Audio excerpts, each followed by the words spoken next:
¿Qué tal? ¿Cómo le va? Muy buenas noches. Le saluda Jaime Barrera y me da mucho gusto darle la bienvenida a una emisión más de Periodismo en Plural, aquí en N+ Guadalajara. Antes de iniciar, quiero enviarle un afectuoso abrazo a mi querida compañera Trini Rodríguez, quien condujo de manera magistral, muy atinada, este programa los últimos 4 años. Me cede la estafeta que recibo con muchísimo gusto y pues placer de regresar a un espacio que tuve pues el privilegio de fundar hace ya 13 años, por allá habría salido marzo de 2012, con un grupo de compañeras y compañeros aquí. Entonces es un placer agradecerte, Trini, todo el trabajo y bueno, pues seguimos aquí en el camino. Y agradezco a quien nos acompaña hoy, también un grupo de colegas periodistas que nos han acompañado durante muchos años también aquí en Plural. Guillermo Velasco, bienvenido, buenas noches. Jaime Barrera, bienvenido, y es un placer volver a compartir aquí cancha, como en aquellos años en Periodismo en Plural, así que nada, un privilegio, un placer que estés aquí. Muy buenas noches. Gracias. Y buenas noches a quienes se integran también la mesa en esta noche de lunes. Gabriel Torres, bienvenido, buenas noches. Jaime, como dijo MacArthur, regresaremos y regresaste a Plural. Bienvenido. Gracias Gabriel. Rosario Bareño, un gusto, buenas noches. Igualmente, Jaime, es un gusto, bienvenido. A mí no me había tocado esa época, me tocó con Trini, a quien agradezco también todo este tiempo. Claro. Y pues bienvenidos, y es un gusto y un placer estar en esta mesa de nuevo. Augusto Chacón, buenas noches. ¿Qué tal, Jaime? Buenas noches, bienvenido y por supuesto gracias a Trini por todos tus años de compañía y conducción. Qué bueno que estés aquí, bienvenido y qué privilegio estar en esta mesa esta noche. Gracias, pues el tema es obligado. Ayer fue una jornada histórica en México. Por primera vez las y los mexicanos fuimos a votar. Bueno, ahora sabemos que poquito más de 1 de cada 10 que estaban en el padrón para elegir a los juzgadores del Poder Judicial de este país por una reforma que impulsó el expresidente Andrés Manuel López Obrador, que por cierto ayer reapareció allá en Palenque. Vamos a hablar de eso, es un tema obligado, un proceso que en general tuvo poca respuesta. Se superó el 10% que algunos pronosticaban al principio, no se alcanzó el 20% que hablaban las voces más optimistas. Ese es el tema con el que vamos a abrir hoy, aquí en Periodismo en Plural. Después vamos a hablar también de un tema importante que tiene que ver con este ambicioso plan carretero que presentó el gobernador Pablo Lemus. Antes vamos a hablar de otro episodio que habla de la grave infiltración delincuencial que sigue brotando por todos lados en muchas regiones del país y en el estado. Vamos a hablar de cómo se vuelve a repetir un caso de reclutamiento delincuencial en donde se ven involucrados policías, como es el caso de estos 2 uniformados de la policía de San Cristóbal de la Barranca. Los 3 temas que le tenemos preparados hoy. Iniciamos, Guillermo, si te parece, con lo ocurrido ayer domingo.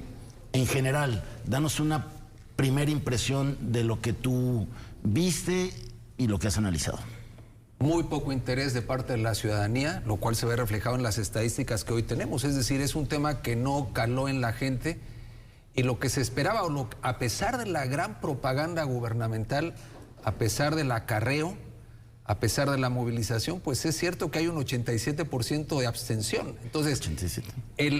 A los datos que tenemos hoy, entonces me parece que no estuvo esta elección en el interés de la gente. Esa sería como una primera lectura.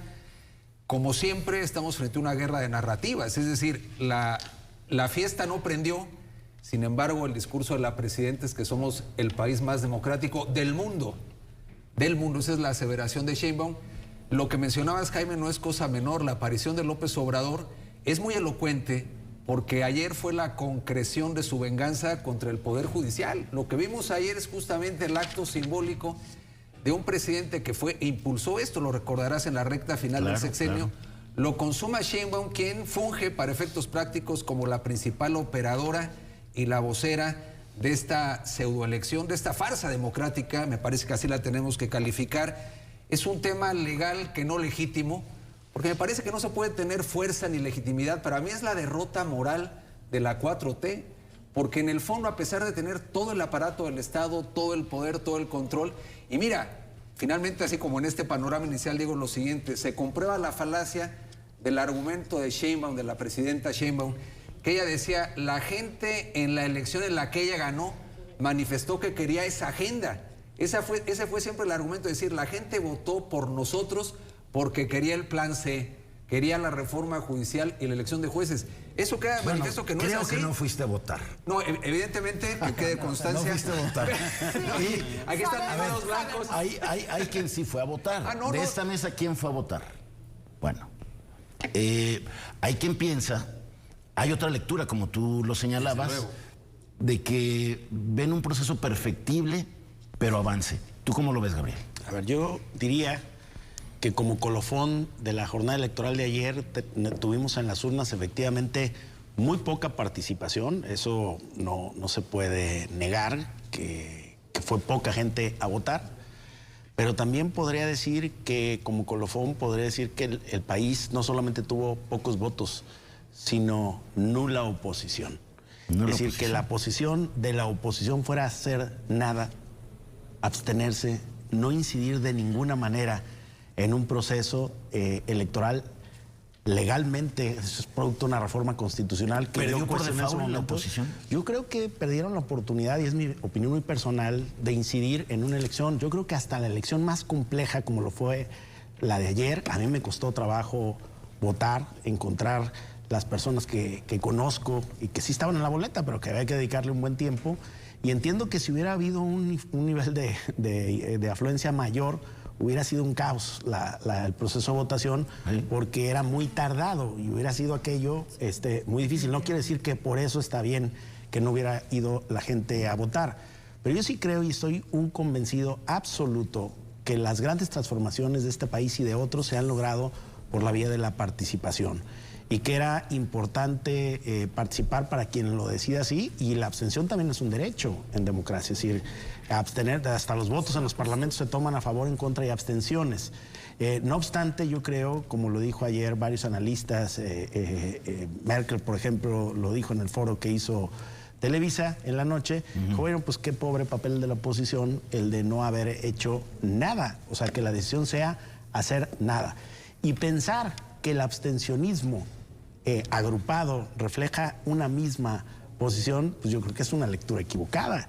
En todos los procesos hay abstencionismos, incluso en el presidencial pasado hubo un nivel superior a 2 dígitos de abstencionismo. Todas las elecciones, las intermedias, llegan casi al 40, 50% de abstencionismo, y eso no quiere decir necesariamente que todos esos que no votan no votan porque rechazan algo. No votan porque no quisieron. Y yo creo que hizo falta mucha información, creo que hizo falta organización, yo creo que el proceso y la documentación eran muy complejas, el tiempo para emitir los sufragios por la forma en que se planeó la votación era también muy tardada, y que todo esto influyó en que pues una buena parte de la población decidiera no votar. Ahora, Jaime, 13 millones de votos tampoco son. Es el voto duro de Morena, ¿no? Bueno, está bien. 13 millones de votos en una elección tampoco son para desdeñarlos de ahí, ¿no? Si consideras que la coalición que encabezó Xochitl tuvo 16 millones, 13 millones de votos no son poca cosa. Sí. Ahora, el fondo del asunto. Yo creo que el fondo del asunto es el tema de los perfiles. Y cuando decían todos los perfiles están asociados a Morena, es mentira.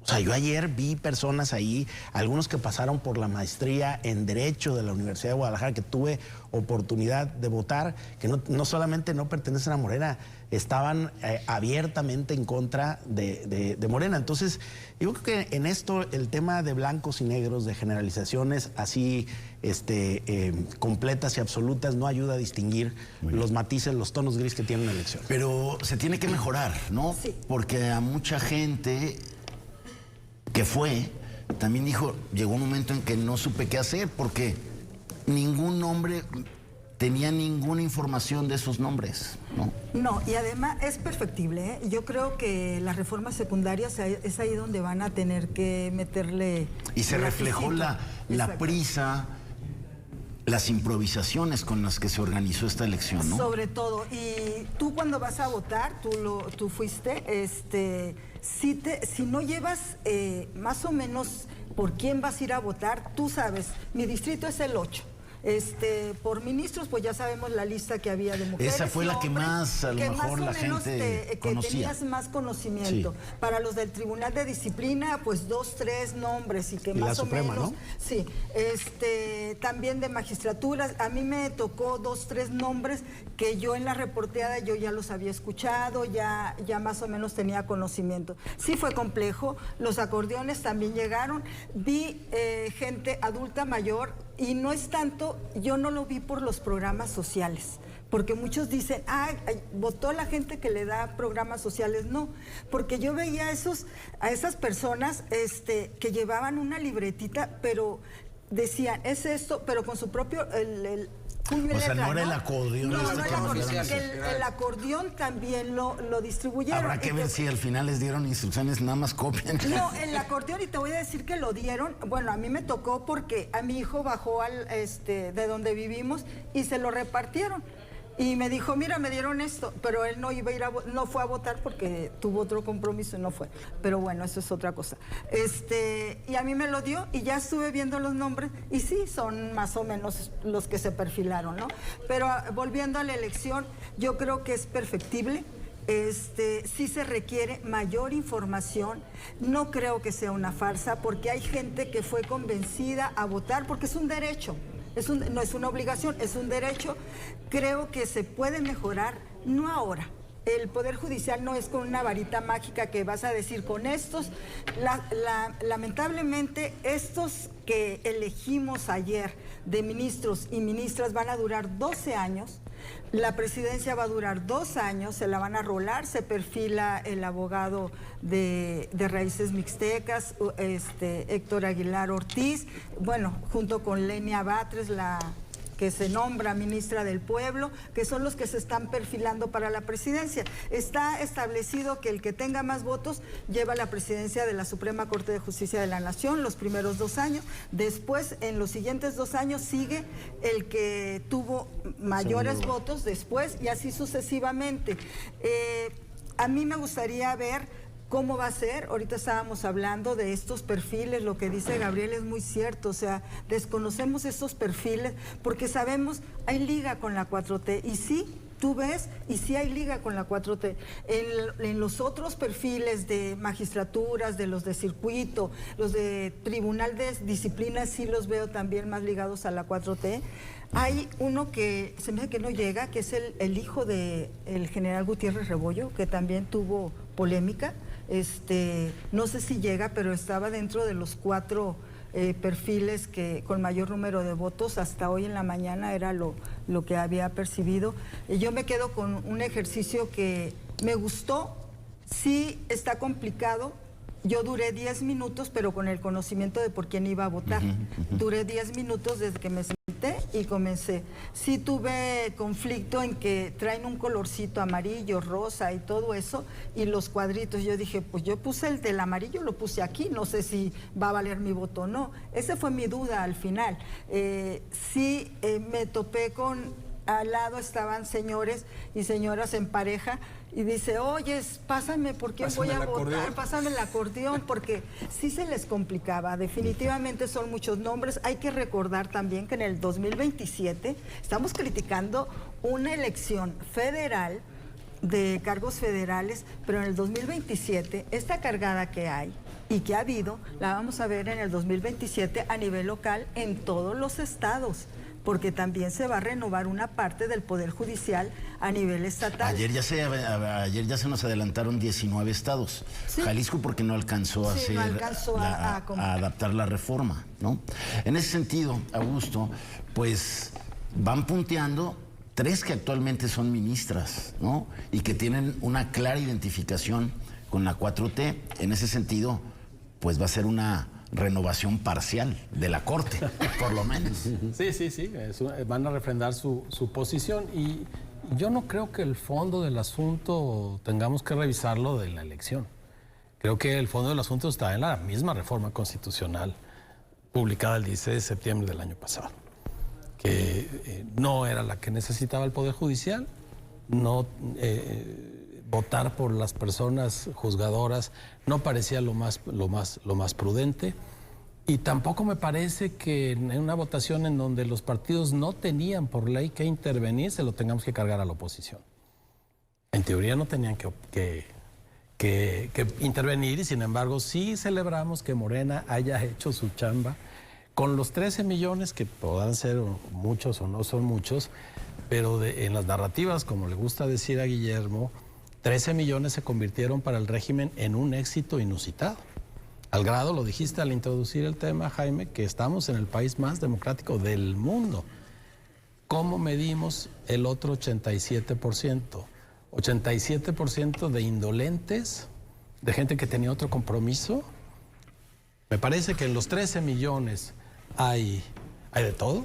Hay acarreo, hay miedo a perder prebendas, hay otros que tienen la voluntad de ir a ver, pero en los 87, en los otros 87 están las redes familiares, las redes de amistad, claro, de funcionarios que vieron en la reforma, en esta votación, la primera puerta para aspirar a ser jueces, aspirar a ser magistrados, aspirar a ser ministros, que antes decían, a mí me estaba vedado porque yo no conocía a nadie, no tenía una influencia, claro, no tenía ningún padrino. Y no tuvieron la oportunidad de meterse por el Poder Yo creo que fueron acarreados, va a haber excepciones. Fueron redes familiares y de amistad de este tipo de perfiles, fueron los que fueron a protestar, a anular el voto. Que no fueron pocos. Y fueron quienes creen en el voto. De acuerdo. No Podemos meter en una sola casilla a los 13 millones, como no podemos meter en una sola bolsa a los 87 millones. Los votos nulos. Y el asunto en democracia no es leer, y ese fue el error que cometimos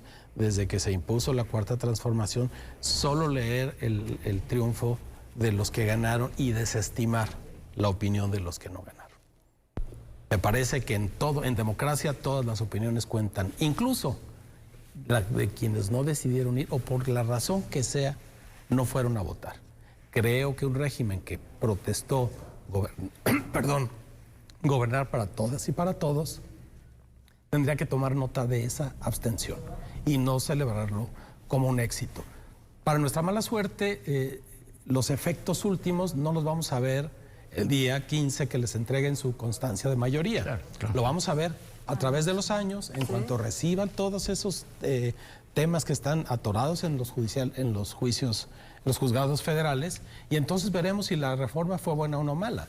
Desde la parte técnica no luce bien, la técnica jurídica. Y desde la técnica democrática, por supuesto que no, porque en el trayecto perdimos al INE. A ver, yo quiero subrayar esa parte. A ver, es un INE que se dobló. Viene medio la réplica y aquí el que quiera... No, es cierto, le dieron menos recursos. En todo caso, se plegó a hacer una elección en condiciones de mucha prisa, mal hecha. Y hay dos datos esenciales, Jaime. Los ciudadanos, a diferencia de otras elecciones, no contamos los votos. Vamos a tardar varios días en saber realmente qué pasó. Aquí seguimos en el terreno de la especulación. Coincido plenamente con Gabriel, hay muchas razones para votar o no haber votado, en todo caso respetables, esa es una realidad. Pero a ciencia cierta es una elección, fíjate, en donde los ciudadanos no fuimos realmente convocados. Yo pienso, por ejemplo, en el ejercicio de revocación de mandato, que algunos, me parece que muy ingenuamente, decían es la oportunidad de derrocar al presidente López Obrador, y lo único que sucedió fue en buena medida, que no mucha, vamos a decir, hacerle el caldo gordo a una estrategia política. Esta es una estrategia política, pero me voy a lo que dice Augusto. El tema no es la elección de ayer, para mí bastante desolada, por las razones que sea, sino el origen de una reforma que, si bien el Poder Judicial ameritaba una reforma, porque hay jueces corruptos, porque hay mucha lentitud en la impartición de justicia, todo eso es cierto. Por lo tanto, el presidente de la República parte de una base real, pero también no olvidemos que el Poder Judicial le significó el que no tuviera, digamos, espacio en blanco para llevar a cabo todo lo que quería el presidente. Ese contrapeso le estorbó rotundamente y por lo tanto hay una intencionalidad de venganza y de eliminar contrapesos. Claro, ¿qué vamos a tener ahora? Antes había jueces corruptos, jueces también vinculados a grupos políticos, porque los partidos tenían cuota. Ahora le vamos a sumar una muy buena dosis de incompetencia, porque efectivamente, no obstante, hay buenos perfiles. Vamos a ver cuántos de esos buenos perfiles llegan. Esa es una realidad.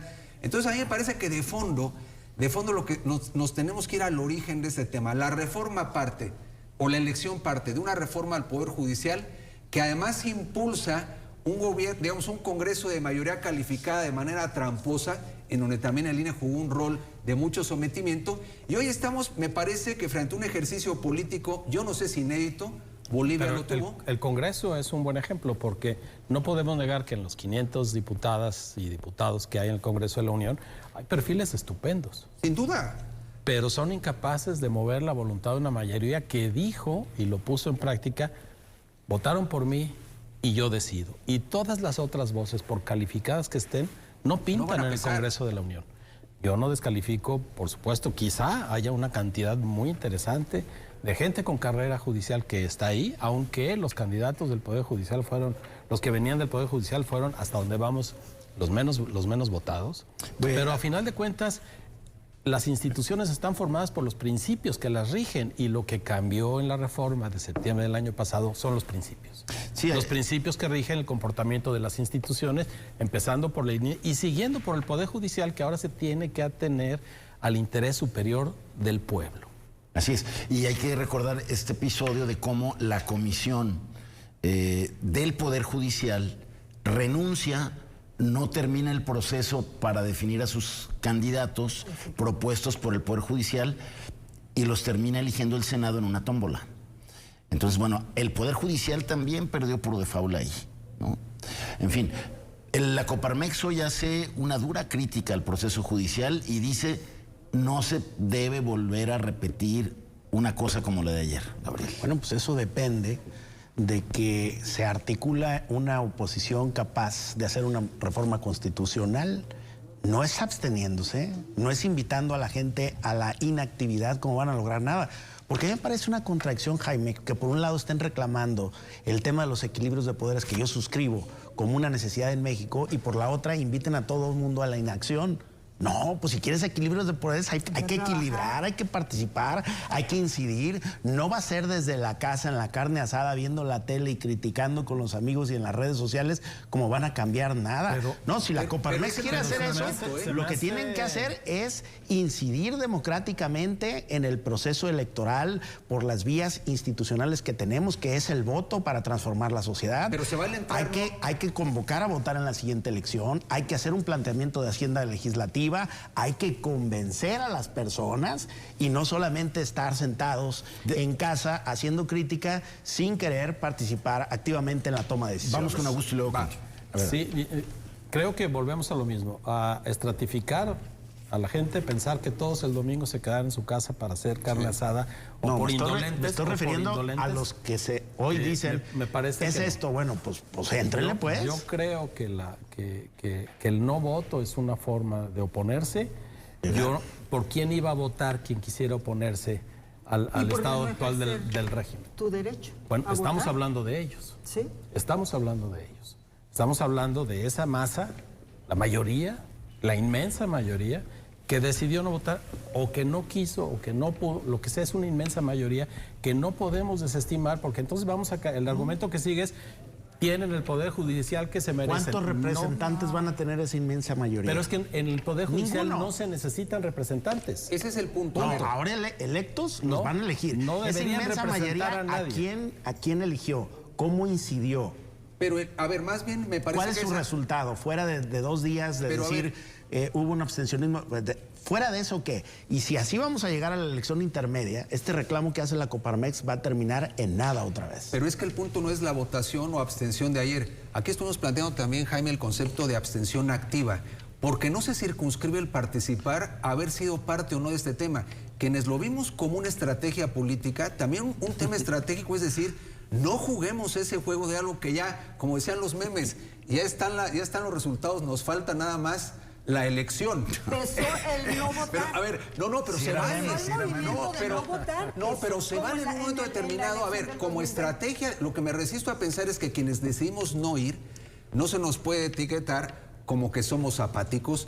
tomamos una decisión activa de no participar en lo que estimamos es una farsa democrática. Pues ahora, en tu caso, el no haber ido a votar era una señal siempre votar. Es la primera vez que no voto por considerar el origen viciado y pernicioso de esa reforma. Fue mi visión. Ahora, coincido con Gabriel, si lo que toca es una mejor reforma al Poder Judicial, que es lo que está diciendo la Coparmex, no porque lo digan ellos, sí se tendría que poner a trabajar la oposición, no en movilizar o no ayer, sino en construir un proyecto de una auténtica reforma que requiere el país, porque además ese es el verdadero día después, ¿eh? Aquí la guerra de narrativa se va a acabar en unos cuantos días y el gobierno la va a imponer porque tiene la maquinaria para imponerla. Pero el tema es que lo que tenemos que pensar a largo plazo, que hoy la inmensa mayoría de la población ni siquiera es consciente de lo que va a pasar con la impartición cotidiana de la justicia. Es decir, vamos a ir a peor. No que esto fuera perfecto, pero siempre se puede estar peor. Y me parece que hoy estamos dejando la simiente de una ruta de impartición de justicia deficiente, corrupta y vinculada a patrocinadores, ¿eh? Aquí no solamente son los partidos políticos ni Morena, sino las personas que respaldaron un tema que por principio no es de elección popular, que es el Estado de Derecho, que es la capacidad, que es la trayectoria, para mí quedó sepultada. A largo plazo, a mediano plazo será la evaluación real del proceso. Cuando vivimos el autoritarismo en México y la transición a la democracia que hoy reclaman justamente quienes hacen críticas también fundadas a la reforma y al proceso y a la elección de jueces por voto popular, que yo suscribo buena parte de sus argumentos, pero recordemos que en el autoritarismo, como cambiamos al país, fue acudiendo a votar. Entonces, quienes hacían oposición en México, es decir, todos los que no eran del PRI, para decirlo más claro, ¿sí? Lo que decían es, hay que salir a votar, porque si tú no votas, van a votar por ti, y era en tiempo en que las elecciones no eran confiables, tampoco eran confiables entonces, las organizaba la Secretaría de Gobernación, y todos los grandes luchadores por la democracia que están consignados en nuestros libros que hablan y relatan la transición a la democracia, lo que promovieron siempre fue la participación, no el abstencionismo, porque quedaba claro que el abstencionismo favorecía al autoritarismo y al sistema hegemónico de partido. Hoy las cosas no son muy diferentes, ¿eh? Y al tiempo vamos a ver si esta digamos, que no es generalizada y depende de múltiples factores, si esta decisión realmente tuvo algún impacto en lo que querían cambiar. Nos quedan 3 minutos para terminar este bloque.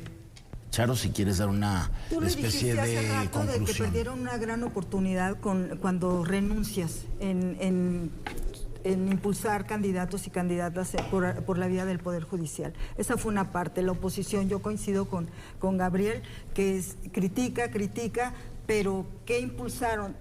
Augusto dice, no estaba por los partidos políticos, efectivamente, pero también se podía impulsar o podían candidaturas o perfiles, o dar a conocer perfiles que se pudieran ir manejando, y también trabajar, aunque no tengan los votos, dentro del Congreso de la Unión, dentro de la Cámara de Senadores, dentro de la Cámara de Legisladores.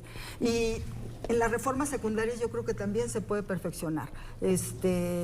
Yo creo que esta elección fue compleja, se puede perfeccionar. Sí, yo estoy a favor de la participación ciudadana. Con el voto solamente es cuando...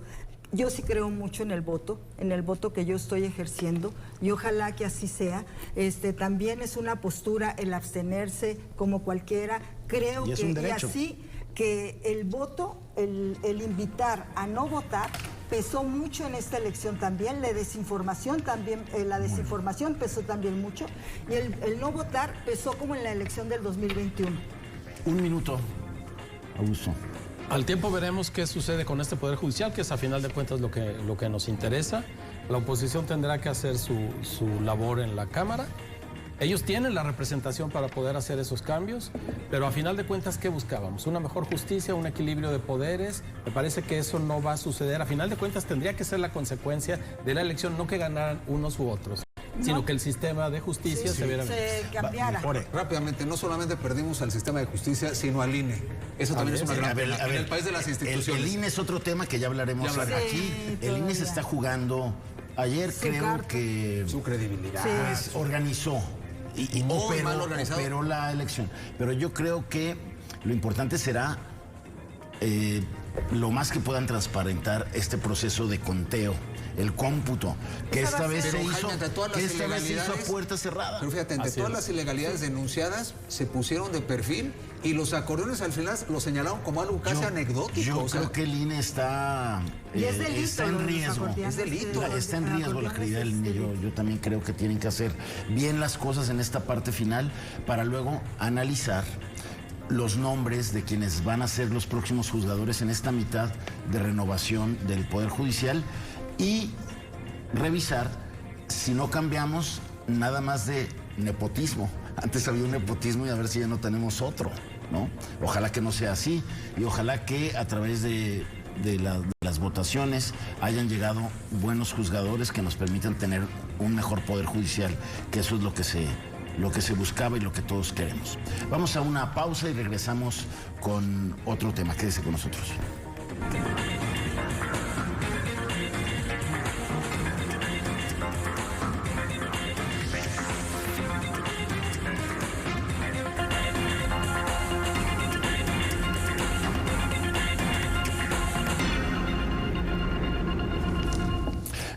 Gracias por continuar con nosotros aquí en Periodismo en Plural. Vamos ahora a hablar de temas de seguridad que están permanentemente en la agenda pública en nuestra ciudad, en el estado, en el país. Se abre un nuevo episodio de esta historia de reclutamiento delincuencial que hizo crisis todo el mes de marzo cuando se supo de este caso del Rancho Izaguirre en Teuchitlán y su conexión con todo lo que sucedía ahí en la central camionera de Tlaquepaque y luego también se extendió a las centrales camioneras que operan en Zapopan. El tema revivió ahora que detectaron a 2 policías de San Cristóbal de la Barranca yendo en su patrulla por 2 jovencitos que habían llegado de Michoacán porque se los iban a llevar por ahí a otro lado y se volvieron a prender, Charo, los focos rojos por ese tema. Sí, definitivamente, y lo hemos hablado en este espacio, ¿no?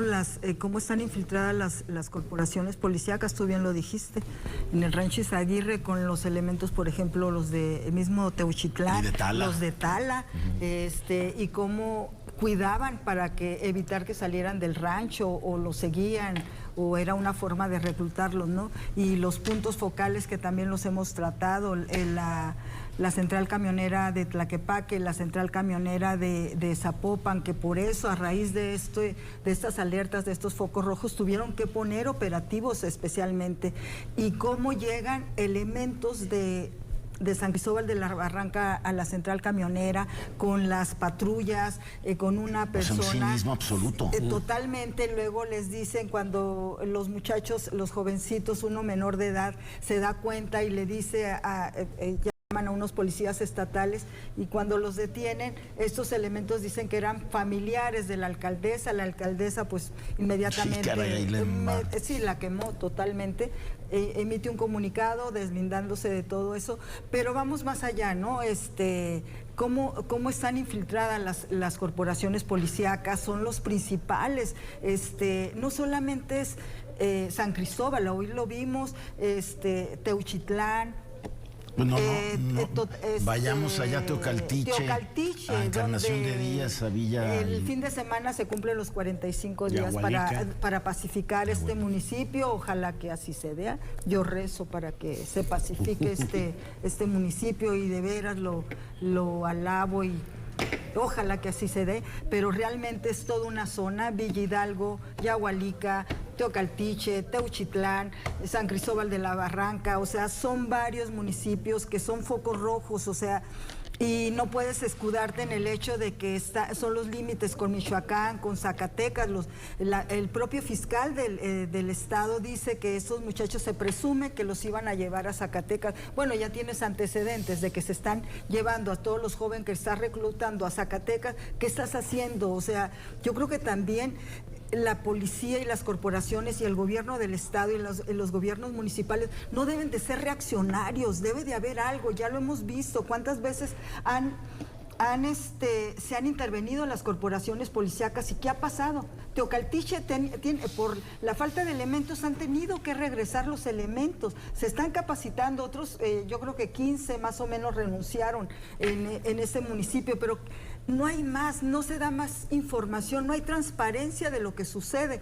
Nomás sabemos cuando suceden este tipo de acontecimientos y qué más sigue.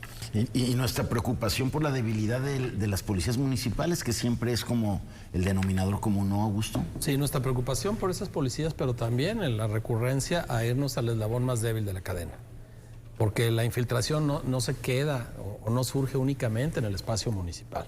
Es una cadena que viene desde lo más alto, desde el mundo empresarial, el mundo político y acaba recalando en los policías municipales. A mí me gusta recordar el inicio de una novela de Jorge Ibargüengoitia que se llama Dos Crímenes. Dos Crímenes. Y hace, no sé, 50 y tantos años la publicó y inicia de manera espectacular. Todo inició un día que la policía violó la Constitución. O sea, cualquier día, era hace una vez. Cualquier lugar que le parezca. O sea, es una historia que viene de lejos. Y cuando nos diste los temas, Jaime, para este lunes, dice, el nuevo caso de infiltración de la policía, bueno, el renovado caso, o otra vez. El recurrente caso. Es un asunto muy antiguo. En ese caso, Ibargüengoitia se refería a la policía de la Ciudad de México, porque ahí inicia la novela. Pero lo pudo haber dicho para cualquier policía. Sí. No lo atendemos porque hay a quien no le conviene que lo atendamos. Solo que ha hecho una crisis de tal nivel la seguridad que hay que echarle la culpa a alguien. Sí. A los policías municipales, porque no, ¿quién va a meter las manos por los policías municipales? Y no digo que sean inocentes, pero de veras ahí se agota, se va a acabar el reclutamiento forzado, la trata de personas, porque a 10 o a 15 policías municipales los metemos a la cárcel y eventualmente, porque no siempre sucede, los vinculamos a proceso. Me parece que estas alarmas, primero la buena señal es que se están atendiendo. Que dos jóvenes fueron rescatados. Esa es una buena noticia, pero ¿qué hay más allá? ¿Quién manejó el reclutamiento? ¿En dónde estaba la página de internet por la que estos chavos quedaron a merced del crimen organizado? Hay que ir a todo, y se ha dicho muchas veces, equivale a érase una vez. Claro, Se ha dicho muchas veces, si no atendemos la red completa, vamos a seguir apagando fuegos en San Cristóbal, en Los Altos, en el sur, en la montaña, en el norte. Se van abriendo frentes. Y en la zona real de Zapopan también. Es un ecosistema, yo coincido, a ver, es un ecosistema criminal complejo, completo, porque es cierto, a ver, el eslabón más delgado está en la policía municipal, ha sido la institución más penetrada, más infiltrada, en ocasiones hay una doble nómina de dónde cobran los señores policías, en algunos municipios, no pocos. Pero efectivamente, a eso voy. Para que estos policías se puedan mover, llámale ese cinismo, sofisticación de llegar con las propias patrullas para llevarse a estos jóvenes y entregarlos, evidentemente no se mueven solos. Es decir, me parece que es una cadena de impunidad, porque eso sucede cuando efectivamente quienes con esto lucran, delinquen o se mantienen impunes, pues es el acicate a que esta actividad criminal permanezca. Entonces, eso yo creo que lo tenemos que dejar muy claro. Como bien decía Charo, se cumple el plazo de la pacificación, que no sabemos contra qué se va a medir, pero en todo caso me parece que siguen surgiendo temas que pueden ser errores de la delincuencia, mensajes de la delincuencia, desafíos, tiene muchas lecturas. Ahora, lo que me preocupa a mí, esto es una labor fundamentalmente del Estado mexicano con todo lo que esto significa, pero también socialmente me llama la atención cómo, a pesar de cómo se le ha dado vuelo a este perfil de reclutamiento criminal, hay chavos que siguen llegando a ese llamamiento vía páginas de internet, anuncios, en fin. Entonces esto obliga a la autoridad, obliga a los fiscales, obliga a los alcaldes, aunque algunos lamentablemente están embarrados en este tema, y también un tema de conciencia en las casas, en las comunidades, en los padres de familia, en los colegios, porque efectivamente hay gente que o desafía a la vida o no comprende lo que está pasando, o en las legítimas ambiciones, o porque no tienen de otra. También no me atrevería a poner una etiqueta a los chavos que van en la búsqueda de un mejor futuro, la supervivencia, pero es increíble cómo, a pesar de señales tan graves que se han de alguna manera mediatizado, pues este modus operandi, es a lo que quiero llegar, sigue vigente. El chavo que llega a una estación de autobuses, y en este caso lo esperaban no los delincuentes, digamos, comunes y corrientes, que lo son también, sino uniformados. Uniformados en las patrullas, ¿no? Es lo que me parece que es un verdadero drama, ¿eh? Sí, y que se da en un contexto de cada vez mayor penetración social, de cobijo social a a estos grupos de la delincuencia que luego también se comen a las policías, ¿no, Gabriel? Y es que, Jaime, es una cosa muy tremenda, muy terrible lo que nos está pasando, que hoy la principal disputa ya del crimen organizado sea por el capital humano. Sí. Es decir, ya no, antes era cómo transportaban la droga, no, hoy es cómo reclutan gente que además es desechable, ¿no? Que los reclutan para luego quitarles la vida, descuartizarlos, desaparecerlos, que ese es para eso el reclutamiento.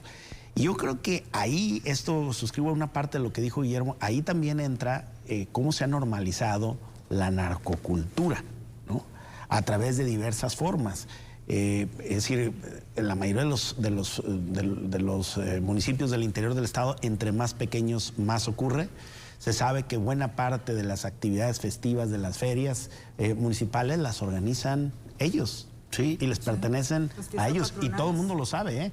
Como también se sabe... es una empresa de la que lucran. Claro, que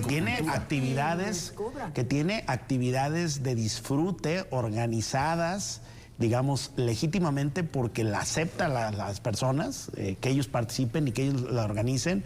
También es un tema común, Jaime, y no estamos descubriendo el agua al tiempo, que a más de la mitad de los municipios del estado de Jalisco, el crimen organizado les propone a quién va a ser su director de policía, y que si no lo aceptan está en riesgo su vida, la de su familia, la de sus allegados. Es decir, que tampoco ningún gobierno municipal tiene manera de hacerle frente a una organización criminal tan poderosa. Bueno, ni lo pueden hacer los empresarios que terminan pagando piso por miedo. Caltiche, ¿no? Es decir, entonces es un problema muy grave, y si a eso le sumas la normalización de la actividad delincuencial como parte de una nueva cultura, donde está la música, están las actividades, digamos, de disfrute, de goce, de ocio, y una serie de factores que se conjugan, pues estamos ante ese momento de normalización de esa actividad, e incluso de la apología que se hace a través de las series, de las grandes OTTs, de las plataformas tipo Netflix y tipo Amazon, donde se normaliza y se presenta al delincuente como casi un héroe, como un hombre exitoso, justiciero, con valores, y que está muy lejos de ser eso lo que en realidad ocurre. Bueno, el ejemplo, ¿no?, de esa penetración de la narcocultura que mencionas, la vivimos en marzo, cuando todos estábamos impactados por lo que sucedía en el rancho Izaguirre, y días después en el Telmex la gente llenó el teatro para 10,000 almas aplaudiendo, para reclamar los corridos. Y después en Texcoco exigió que el cantante interpretara las canciones. Y lo agredieron. Y lo agredieron por no hacerlo. Exacto. La gente clamaba por esas canciones. De hecho, se cancelaron conciertos ahora en junio, porque venían cantantes de corridos tumbados que hacen apología en algunas canciones, apología del delito. Varios que son famosillos, bueno, no famosillos, famosos. Sí, por eso esa narcocultura se debe empezar con el combate de quienes están promoviendo y sometiendo a comunidades enteras. No nos cuesta trabajo hablar de infiltración policial, pero hay una infiltración social tremenda. Sí, ¿no? Tremenda. Hay un cobijo social preocupante y creciente. Así es. Bueno, pues se nos terminó el tiempo de este bloque. Vamos a hacer una pausa. Es breve, quédese con nosotros, volvemos.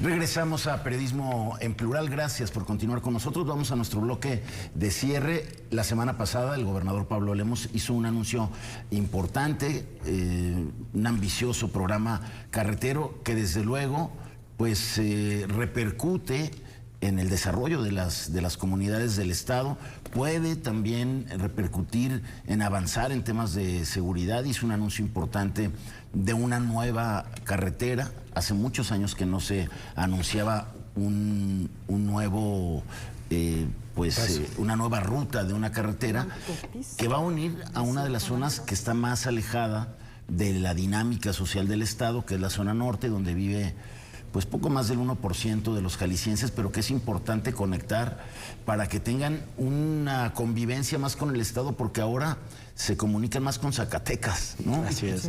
Todos los que viven en la región norte. Entonces creo que es importante el anuncio, creo que es importante, Gabriel, que ahora se hable de asignar las obras, pero también comprometerlos al mantenimiento. Así Eso es. me llamó la atención. 24,000 millones de pesos es el fondo que destinó el gobernador en un estado que históricamente ha tenido de las peores carreteras del país. Es decir, Jalisco no se distingue, como por ejemplo Colima, por el buen estado de sus carreteras. Yo creo que es un tema súper necesario. Ya había carreteras que se estaban volviendo intransitables en el estado. Está hablando el gobernador de conservar 4,562 kilómetros de la red carretera de Jalisco, en un momento en donde incluso recuerdo, acordarás, en la zona sur, que cerraron un crucero porque la carretera estaba tan mal que empezaron a hacer manifestaciones, protestas por la cantidad de baches y el estado de deterioro absoluto. Y los accidentes que provocaban. Y los accidentes que provocaban. Entonces, yo creo que es sumamente importante que esto ocurra, que haya el seguimiento. Ojalá que la asignación de estos contratos no permita también los sobreprecios que no son normales, pero sí recurrentes, en que dicen que una obra va a terminar costando una cosa, termina más del doble. Correcto. Y que luego estas asignaciones sirvan pues para fomentar la corrupción. Así es. A ver, no se puede ver más que como una buena noticia, efectivamente sujeta y supeditada al cumplimiento, a la transparencia, y tiene dos temas que has dicho claves, Jaime: la seguridad y la movilidad. Y de hecho en el plan le llaman renovación, conservación y expansión. O sea, son tres pilares fundamentales de este plan carretero. Y algo destacable, y que el gobernador está haciendo gala de este tema, el gobernador Lemus, es que en realidad el plan global del gobierno federal para todas las carreteras es de la tercera parte. Es decir, son 8,000 millones de pesos. Ahora, ese es el tema, que en Jalisco, y lo reclamaban en la administración pasada, que también presumió la administración pasada, que destinó mucho y que avanzó en el 80% en el avance de las carreteras, y fue un presupuesto similar.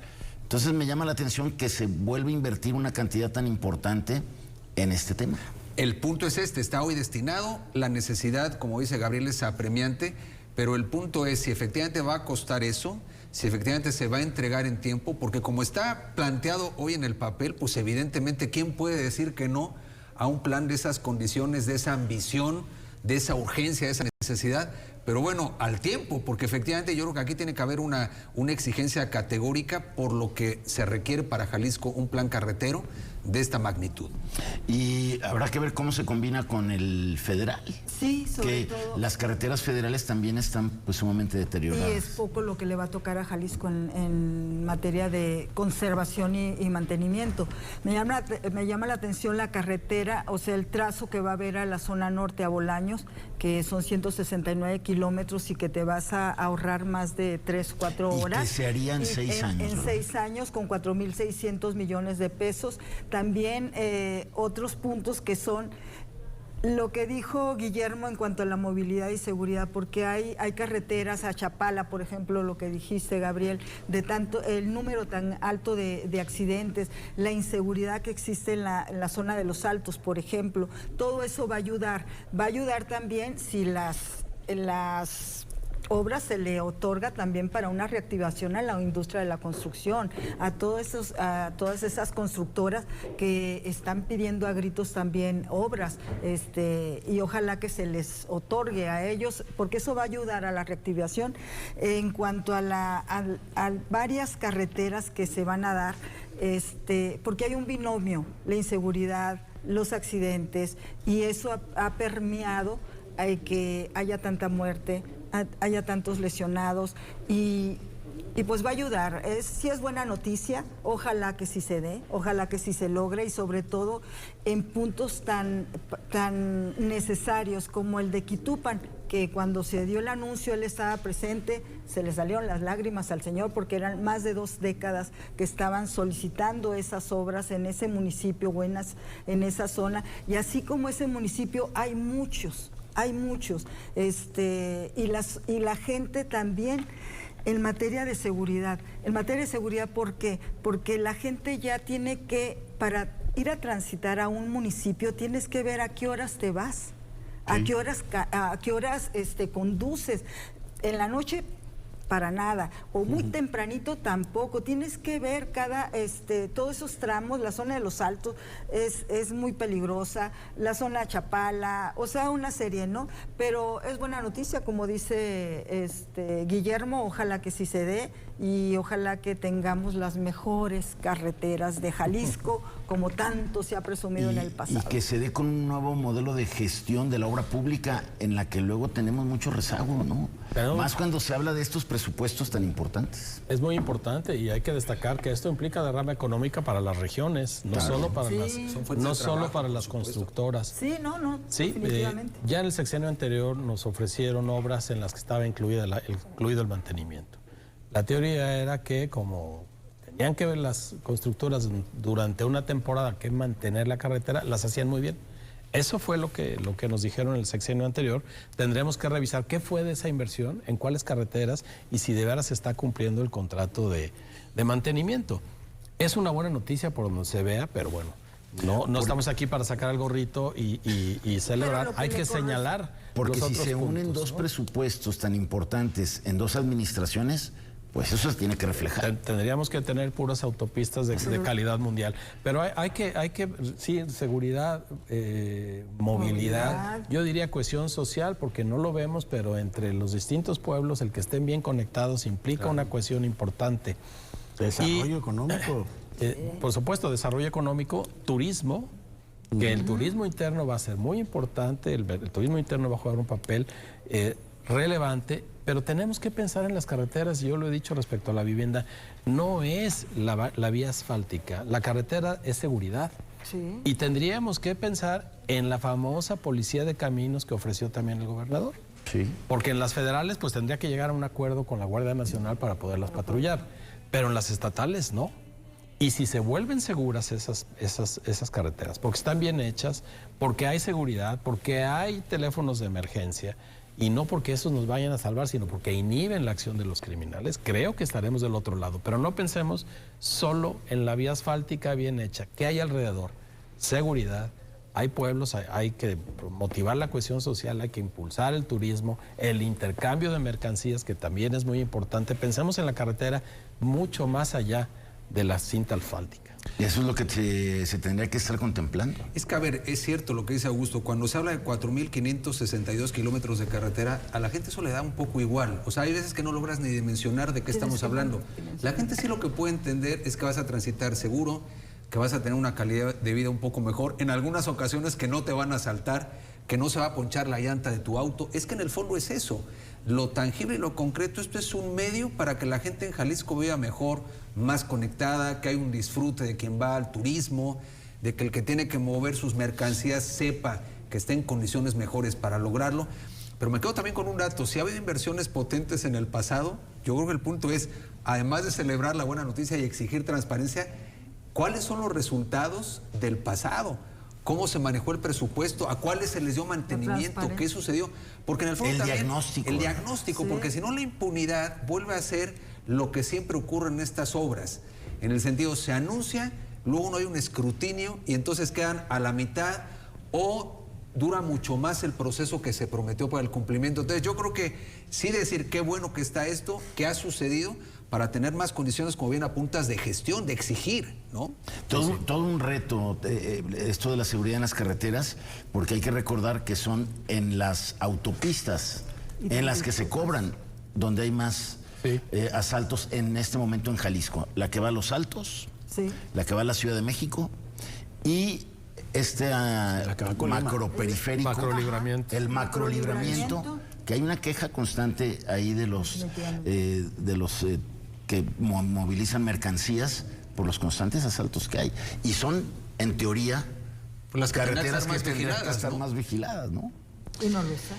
Porque tú apuntabas algo, Jaime, y ahorita revisando aquí mis notas, efectivamente el gobierno anterior invirtió 23.754 millones de pesos en las carreteras de Jalisco, pero yo me pregunto dónde están. Por eso porque no se ve muy claro dónde quedaron. Yo me lo cuestioné desde el anuncio de la semana pasada, dije, Se oyó A ver, muy pues fuerte la si cantidad. haces, durante 6 años dijeron que hicieron mucho por las carreteras, ¿por qué es necesario meterle tanto?